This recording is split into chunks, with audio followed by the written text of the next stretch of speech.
نہیں تسلیم کیا، پاکستان کے عوام کے فیصلے کو نہیں مانا، اور 1970 میں جو الیکشن ہوئے ان الیکشن کے نتائج کو نہیں مانا، اور پاکستان دو لخت ہوا 1971 میں، اور بدترین قسم کی ہمیں شکست ہوئی، اور ہمارے 90,000 فوجیوں کو سرنڈر کرنا پڑا بھارتی فوج کے سامنے، جو کہ ہمارے لیے ایک انتہائی شرمناک تو ہے ہی ہے، ہمارے لیے ایک دردناک اور کربناک یہ واقعہ ہے،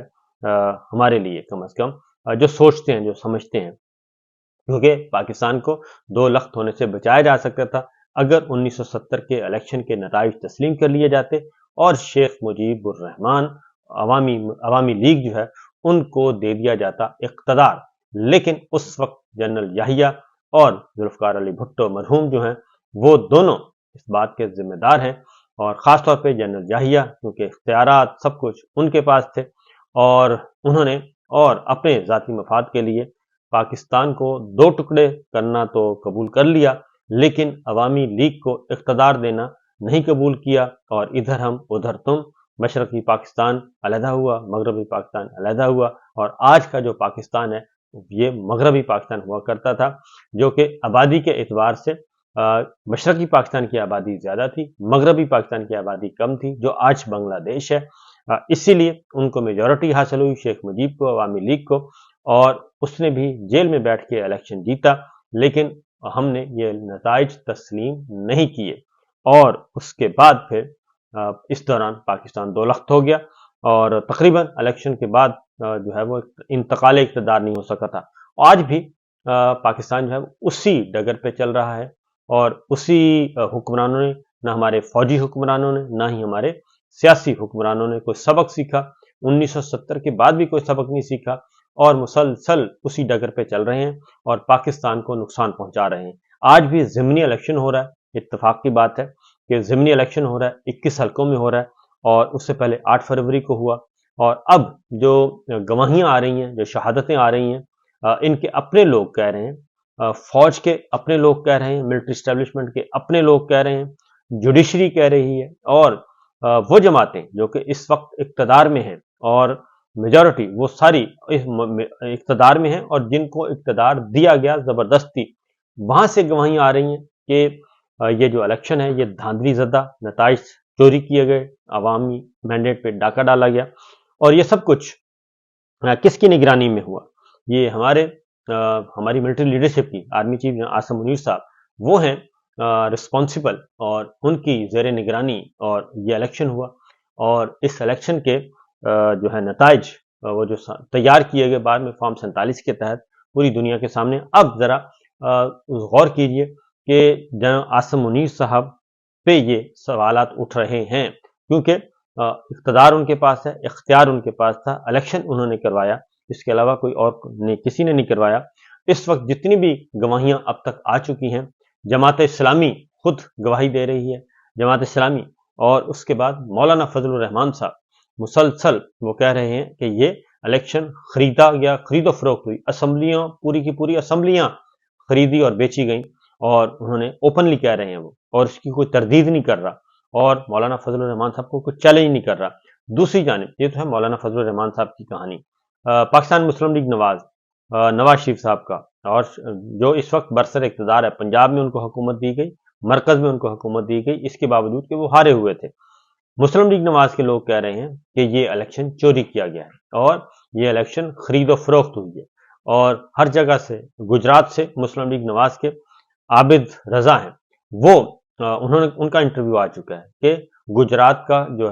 رزلٹس ہیں یہ چوری شدہ ہیں، اور اس میں پاکستان تحریک انصاف جیتی تھی، ہم نہیں جیتے تھے، اور تیسرے نمبر پہ، چوتھے نمبر پہ جو کاف لیگ تھی ان کو جتوا دیا گیا، ان کو فارم 47 دے دیا گیا، اور جو پہلے نمبر پہ پاکستان تحریک انصاف ہے ان کو بھی کچھ نہیں ملا، جو دوسرے نمبر پہ مسلم لیگ نون تھی ان کو بھی کچھ نہیں ملا، تو کاف لیگ چودھری شجاعت صاحب کے صاحبزادگان کو یہ دے دیا گیا۔ اسی طریقے سے شخوپورے سے جاوید لطیف صاحب نے کہہ دیا کہ 5 کی 5 سیٹیں 90 کروڑ میں خرید و فروخت ہوئی۔ اس کے بعد مولانا فضل الرحمان صاحب تو پوری بات بتا چکے ہیں کہ اسمبلیوں کے ہی سودے ہو گئے، اور وہ بھی معمولی نہیں، 80 ارب، 100 ارب، 70 ارب اس طریقے سے ہوئی۔ پہلے تو صرف سینٹ کے الیکشن میں دھاندلی ہوتی تھی، اور وہاں خرید و فروخت ہوتی تھی، وہاں پہ استبل ہارس ٹریڈنگ جس کو کہتے ہیں، وہاں پہ وہ ہارس ٹریڈنگ ہوتی تھی، اور اسی طریقے سے کوئی اکا دکا سیٹوں پہ یہ دون ہوتا تھا کام، لیکن اس دفعہ جو ہے وہ اجتماعی طور پر جو ہے 8 فروری کو الیکشن چوری کیا گیا اجتماعی طور پر، اور اس میں سارے کے سارے جو الزامات آ رہے ہیں وہ ملٹری لیڈرشپ پہ آ رہے ہیں، کسی اور پہ نہیں آ رہے، خواہ وہ جاوید لطیف صاحب ہوں، مولانا فضل الرحمان صاحب ہوں، چودھری عابد ہوں، خرم دستگیر ہوں، جماعت اسلامی ہو، یہ سارے کے سارے محمود خان اچکزئی ہوں، بی این پی مینگل، سردار اختر مینگل صاحب ہوں، تمام کے تمام یہ کہہ رہے ہیں کہ جناب یہ الیکشن چوری ہوئے ہیں، اور خود مسلم لیگ نواز کی جماعت ہے وہ کہہ رہی ہے، مولانا فضل الرحمان صاحب کہہ رہے ہیں، تو لہٰذا عاصم منیر صاحب کو اس بارے میں سوچنا چاہیے، قاضی فائز عیسیٰ صاحب کو بھی اور عاصم منیر صاحب کو بھی اس بارے میں سوچنا چاہیے کہ آخر یہ کیوں ایسا ہوا اور انہوں نے ایسا کیوں کیا، اور وہ اپنے ریٹائرمنٹ کے بعد کیسے ان کو کن الفاظ میں یاد کیا جائے گا، کیونکہ ریٹائر تو ہونا ہی ہونا ہے ایک نہ ایک دن، کوئی 2 سال، کوئی 4 سال، کوئی 6 سال، کوئی 5 سال، تو یہ ریٹائرمنٹ تو ہونی ہونی ہے، تو وہ کیا پیچھے چھوڑ کے جا رہے ہیں یہ ضرور ان کو سوچنا چاہیے کہ جناب کہاں تک پہنچ، آج بھی ضمنی الیکشن ہو رہا ہے 8 فروری کے بعد، آج ضمنی الیکشن ہو رہا ہے، ضمنی الیکشن سے پہلے بھی وہی 2 نمبریاں جو کہ 8 فروری سے پہلے عام انتخابات کے وقت تھیں وہی اس وقت ہو رہی ہیں، تو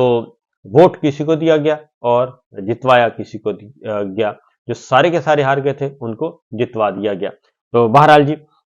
یہ آج کے دن کی مناسبت سے ضرور ہمیں سوچنا چاہیے کہ ہم نے آخر اس میں کیا کیا، اس کی وجہ یہ ہے کہ اس وقت بدترین حالات میں پاکستان جو ہے وہ گزر رہا ہے، اور کل ہم نے خبر دیکھی، بہت عرصہ چل رہا ہے جی کچے کا آپریشن، تو کچے کے ڈاکو اور پکے کے ڈاکو کی اصطلاح استعمال ہو رہی ہے، کل جیکب آباد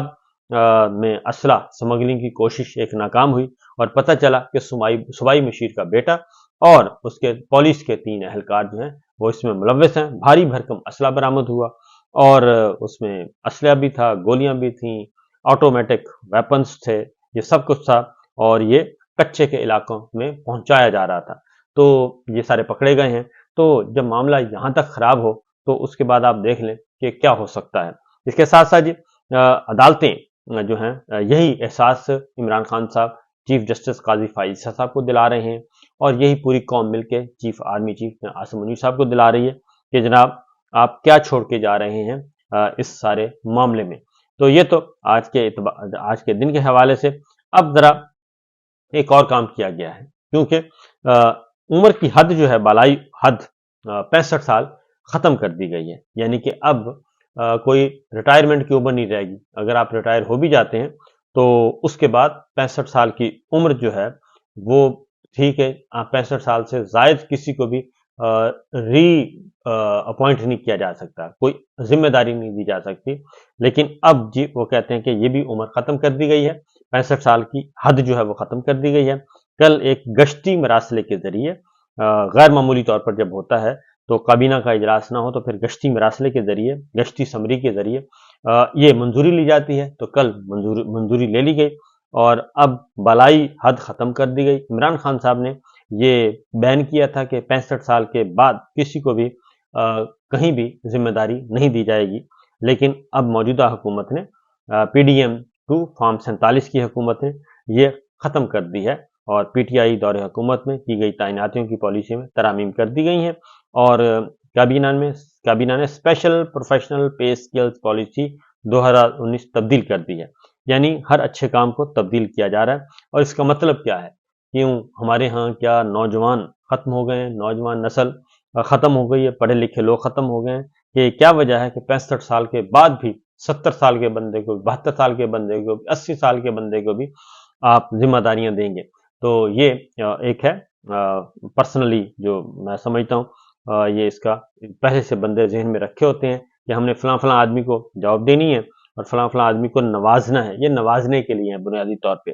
اور پہلے جب وہ سروس میں ہوتے ہیں تو کام لیے جاتے ہیں، تو اس طریقے سے 65 سال سپریم کورٹ کے ججز کی عمر ہے، آخری 65 سال، تو اس 65 سال کی حد کو تو ختم کر دیا گیا ہے، لیکن اس کا مطلب یہ نہیں ہے کہ سپریم کورٹ کے ججز کی ریٹائرمنٹ کی عمر بڑھا دی گئی ہے، نہیں ایسا نہیں، اس کے لیے آئین میں ترمیم کرنا پڑے گی، اگر آپ سپریم کورٹ یا ہائی کورٹ کے ججز کی